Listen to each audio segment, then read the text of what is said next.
بسم اللہ الرحمن الرحیم۔ شروع اللہ کے نام سے جو بڑا مہربان اور نہایت رحم کرنے والا ہے۔ ابراہہ یمن کا حکمران تھا۔ اس نے یمن میں ایک عالی شان کلیسا تعمیر کیا۔ یمن کے لوگوں میں یہ اعلان کرا دیا کہ آئندہ کوئی شخص حج کے لیے مکہ مکرمہ نہ جائے اور اسی کلیسا کو بیت اللہ سمجھے۔ اس اعلان سے عرب کے لوگوں میں غم و غصے کی لہر دوڑ گئی۔ پھر ان میں سے کسی شخص نے رات کے وقت اس کلیسے میں جا کر گندگی پھیلا دی۔ ابراہہ کو جب یہ معلوم ہوا کہ عرب والوں نے کلیسا کو گندا کر دیا ہے تو اس نے ایک بڑا لشکر تیار کر کے مکہ مکرمہ کا رخ کیا۔ راستے میں عرب کے کئی قبیلوں نے اسے روکنے کی کوشش کی، لیکن ابراہہ کے لشکر کے ہاتھوں انہیں شکست ہوئی۔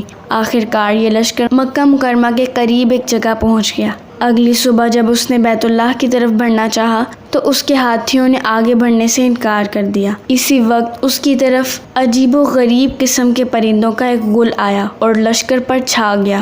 ہر پرندے کی چونچ میں 3 کنکر تھے جو انہوں نے لشکر کے لوگوں کے اوپر برسانے شروع کر دیے۔ ان کنکروں نے لشکر کے لوگوں کے جسموں کو چیر کر رکھ دیا۔ یہ عذاب دیکھ کر سارے ہاتھی بھاگ کھڑے ہوئے۔ لشکر کے سپاہیوں میں سے کچھ وہیں ہلاک ہو گئے اور جو کچھ بھاگ نکلے وہ راستے میں مر گئے۔ ابراہہ کے جسم میں ایسا زہر سرایت کر گیا کہ اس کا ایک جوڑ گل سڑ کر گرنے لگا۔ اسی حالت میں اسے یمن لایا گیا۔ وہاں اس کے سارے بدن سے خون بہہ بہہ کر ختم ہو گیا۔ اس کی موت سب سے زیادہ عبرتناک ہوئی۔ اس کے 2 ہاتھی بان مکہ مکرمہ میں رہ گئے تھے جو اپاہج اور اندھے ہو گئے تھے۔ اس طرح اللہ پاک نے اپنے گھر کی حفاظت فرمائی اور طاقت پر غرور کرنے والے کو سزا کا مزہ چکھایا۔